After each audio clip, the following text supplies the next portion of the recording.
Bismillahirrahmanirrahim. Assalamualaikum warahmatullahi wabarakatuh. Syukur alhamdulillah atas rahmat Allah subhanahu wa ta'ala, kita dapat berjumpa lagi di channel Surga Wanita. Sholawat dan salam tak lupa selalu tercurahkan kepada junjungan kita Nabi besar Muhammad sallallahu alaihi wasallam. Allahumma sholli ala sayyidina Muhammad wa ala ali sayyidina Muhammad. Semoga kita semua selalu diberikan kesehatan, dimudahkan urusannya, dilapangkan rezekinya, serta diampuni dosa-dosanya. Amin ya rabbal alamin. Sahabatku semua yang dirahmati oleh Allah subhanahu wa ta'ala, apakah istri bisa menceraikan suami? Rumah tangga yang sakinah dan harmonis menjadi idaman pasangan suami istri. Pada perjalanannya terkadang ada cobaan dan ujian dalam membina rumah tangga. Terkadang terjadi kesalahpahaman, perselisihan, kesalahan, dan percekcokan yang berujung pada keputusan untuk mengakhiri pernikahan dengan cara bercerai. Persoalannya, siapa yang berhak menceraikan pasangannya?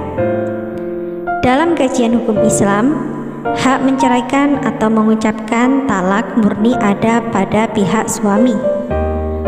Oleh karena itu, hanya suami yang bisa menalak istrinya. Menurut An-Nawawi, hak talak berada pada pihak suami didasarkan pada penafsiran ayat Al-Quran, ayat 229, hadis dan ijma'. Lalu bagaimana dengan pihak istri?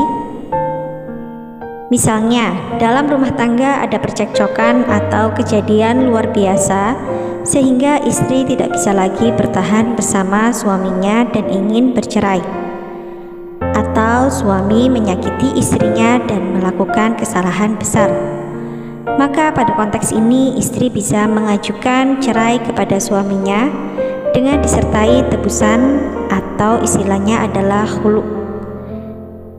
Jika suami menerima tebusannya dan menceraikannya, maka keduanya resmi bercerai. Akan tetapi jika suami menolak menceraikan dan menolak tebusannya, maka perceraian tidak terjadi dan keduanya masih sah sebagai pasangan suami istri. Perlu diketahui, hukum asal hulu sebagaimana hukum talak adalah dilarang. Menurut sebagian ulama seperti madhab Syafi'i, hukum asal hulu adalah makruh sebagaimana hukum talak.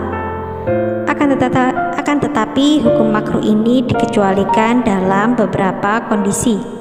Di antaranya, jika terjadi pertikaian dan percekcokan hebat atau syikok antara suami istri, sehingga keduanya mempunyai kekhawatiran kuat tidak bisa menjalankan kewajibannya masing-masing, seperti istri tidak taat pada suami dan tidak berlaku baik dalam kehidupan berumah tangga, atau suami tidak berperilaku baik seperti melakukan KDRT kepada istri dan upaya mendamaikan keduanya yang menemukan jalan buntu.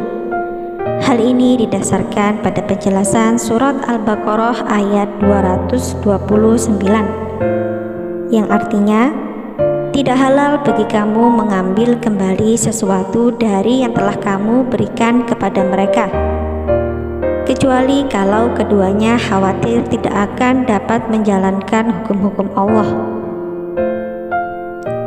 Jika istri bersikukuh meminta cerai kepada suaminya dengan memberikan tebusan tertentu dan ternyata suami tetap tidak mau menceraikan, maka istri bisa mengadukan atau meminta hakim untuk memutus cerai pernikahan keduanya dengan alasan-alasan tertentu, yaitu Yang pertama, karena suami memiliki cacat-cacat tertentu yang bisa merusak tujuan pernikahan, seperti gila, kemaluan terputus, dan impoten. 2. Karena suami tidak mampu memberi mahar atau nafkah. Dan yang ketiga, karena suami hilang tanpa ada kabar yang jelas. Menurut Ibnu Rud, dalam kitab Bidayatul Mujtahid, salah satu dari tiga alasan di atas bisa menjadi alasan kuat istri menggugat cerai suaminya melalui hakim. Bahkan jika suaminya tidak mau menceraikannya, maka hakim berhak menceraikan keduanya. Jika hakim memutuskannya menceraikan keduanya dengan berbagai fakta dan alasan yang jelas, maka pernikahan keduanya berakhir atau bercerai. Jika melihat hukum yang berlaku di Indonesia, pengajuan perceraian di pengadilan agama bisa dari pihak suami, bisa juga dari pihak istri. Tentu jika ada alasan yang kuat untuk mengajukan perceraian. Dalam kompilasi hukum Islam pasal 116 disebutkan, perceraian dapat terjadi karena alasan-alasan sebagai berikut. Yang pertama, salah satu pihak berbuat zina atau menjadi pemabuk, penjudi, dan lain sebagainya yang sukar disembuhkan. 2. Salah satu pihak meninggalkan pihak lain selama 2 tahun berturut-turut tanpa izin pihak lain dan tanpa alasan yang sah atau karena hal lain di luar kemampuannya. 3. Salah satu pihak mendapat hukuman penjara 5 tahun atau hukuman yang lebih berat setelah perkawinan berlangsung. 4. Salah satu pihak melakukan kekejaman atau penganiayaan berat yang membahayakan pihak lain. 5. Salah satu pihak mendapat cacat badan atau penyakit dengan akibat tidak dapat menjalankan kewajibannya sebagai suami atau istri. 6. Antara suami dan istri terus-menerus terjadi perselisihan dan pertengkaran sehingga tidak ada harapan akan hidup rukun lagi dalam rumah tangga. 7. Suami melanggar taklid talak. Dan 8. Peralihan agama atau murtad yang menyebabkan terjadinya ketidakrukunan dalam rumah tangga. Perlu ditegaskan, perceraian bukanlah solusi utama ketika terjadi masalah rumah tangga. Ketika terjadi persoalan, maka perlu musyawarah secara baik antara suami istri. Jika perlu berkonsultasi pada ahli, bisa dilanjutkan dengan mediasi dan cara-cara lain yang bisa menyatukan suami istri dalam ikatan pernikahan yang bahagia.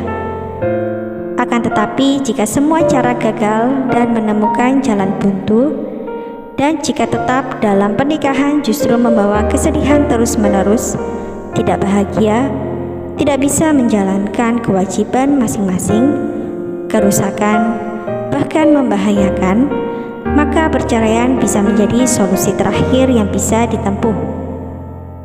Tentu dengan cara yang baik sebagaimana dijelaskan dalam surat Al-Baqarah ayat 229 yang artinya talak yang dapat dirujuk 2 kali, setelah itu boleh rujuk lagi dengan cara yang ma'ruf atau menceraikan dengan cara yang baik.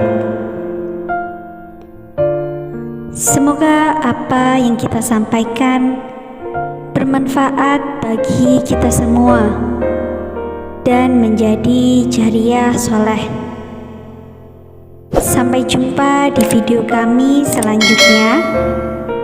Jangan lupa untuk menekan tombol like dan subscribe, dan juga nyalakan lonceng notifikasinya agar Anda tidak ketinggalan video terbaru dari Surga Wanita.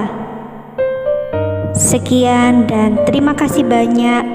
Wassalamualaikum warahmatullahi wabarakatuh.